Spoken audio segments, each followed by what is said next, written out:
आपका स्वागत है सोमनाथ बंदर में। और ये है पोर्ट और ये है एक और बंदर। ये हालांकि सोमनाथ का नहीं, ऑल इंडिया बंदर है। वैसे ये पूरे एरिया को वेरावल बोला जाता है, तो आपका स्वागत है वेरावल बंदर में। स्पेसिफिकली ये सोमनाथ बंदर है। अच्छा ठीक है, बंदर सोमनाथ सोमनाथ बंदर। जो भी हो, अभी हम खड़े हैं एक शिप के ढांचे पे और ये शिप्स हिंदुस्तान में बनी है कई 100 सालों से। अब ये स्केल और साइज जो आप देख रहे हैं ये मॉडर्न कंस्ट्रक्शन है, लेकिन आपको जान के हैरत होगी कि 10 से 12 कारपेंटर सिर्फ काम करते हैं सुबह से लेकर शाम तक ऐसी शिप पर, और 6 महीने के अंदर अंदर ये तैयार हो जाती है। देखिए स्केल, देखिए इसका साइज, देखिए कितना बड़ा है। गुजरात के इस कोस्ट पे 3 टाउन है, सलाया, मांडवी और वेरावल, जहां पे ट्रेडिशनली ऐसी बोट्स बनाई जाती हैं, डाउ, जो अरेबिक इन्फ्लुएंस है। और ये बोट्स पास भी जाती है और बहुत दूर दूर भी जाती हैं। अब फाइबर ग्लास बोट भी यहाँ पे बनने शुरू हो गए, लेकिन ट्रेडिशनली यही काम है। और जो इन 3 टाउन्स में जो है सारी जो लाइफ है वो इसी में जुड़ी हुई है। बड़ी अच्छी रिलेशनशिप है।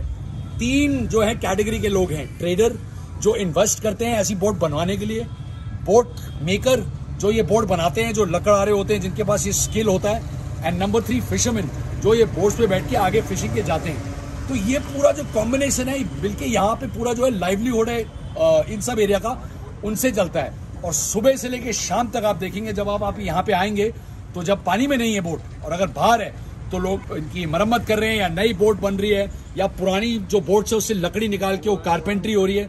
तो यहाँ पे बोट और फिशिंग के साथ सबकी लाइफ बिल्कुल जुड़ी हुई है। जी हाँ, और खासियत यह है इन जगहों की कि यहाँ पर करीब 1000 टन से लेकर 3000 टन और उससे ज्यादा भी साइज की बोट्स बनाई जाती हैं।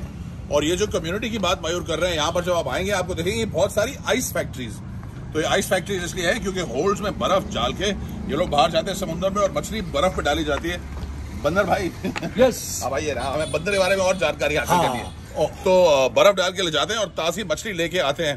हालांकि अभी ऑफ सीजन है, ब्रीडिंग सीजन है फिश का, और कोविड भी है, तो ये जो बोट है फिशिंग बोट्स ये अभी यहीं खड़ी हैं। और ट्रेडिशनली जो ये फिशर फोक हैं, जनरेशन से, पीढ़ियों से आए जा रहे हैं, इनको बोला जाता है खरवस। तो इनकी जो लाइफ है बिल्कुल ओशन के साथ जुड़ी हुई है। और ये देखिए कि ये चीज कई 100 साल से चल रही है हिंदुस्तान में और कितने कम लोगों को देखने का मौका मिला है। ये जो बोट जहां पर हम खड़े हैं ये एक अबैंडन बोट है, कई सालों से ऐसी की ऐसी खड़ी है, किसी कारणवश काम खत्म नहीं हुआ, पर इसके अंदर आपको ढांचा दिख जाता है कि किस तरह से इस बोट को बनाया जाता है और कितनी मजबूती से ये सेल करती है।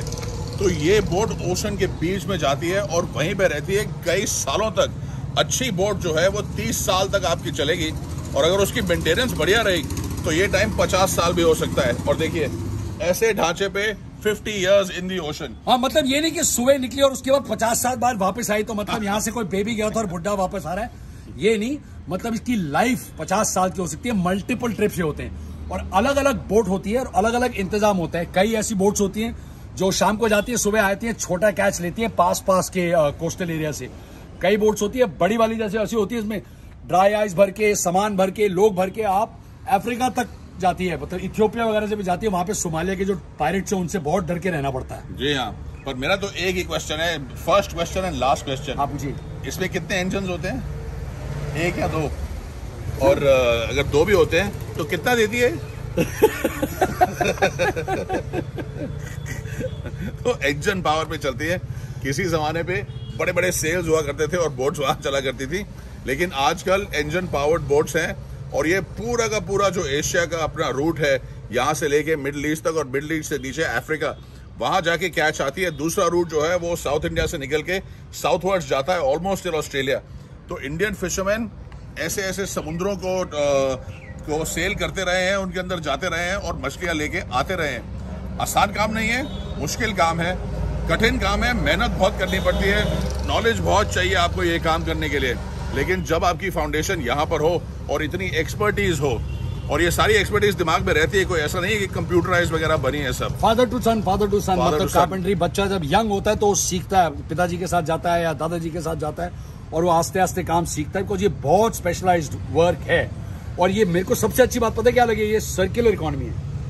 वेरावल से या मांडवी से बोट निकलती है कोस्ट ऑफ इंडिया से, अलग अलग जाती है, अलग अलग सी में जाती है, गल्फ ऑफ एडन यहाँ वहां से मछली लाती है, फिर यहाँ पे मछली को प्रोसेस किया जाता है और फिर यहाँ से वापस इंटरनेशनल मार्केट्स में, यूएसए, यूके, यूरोप, जापान में ये सब वापस जाती है। तो दुनिया गोल है मेरे दोस्तों, और ये भी गोल है। And last but not least मेरे लिए, अगर आप सोच रहे हैं कि ये बंदर बंदर क्या है, तो जी गुजराती में जो बंदर वो वर्ड होता है वो होता है पोर्ट। लेकिन ये तो बंदर ही है पक्का।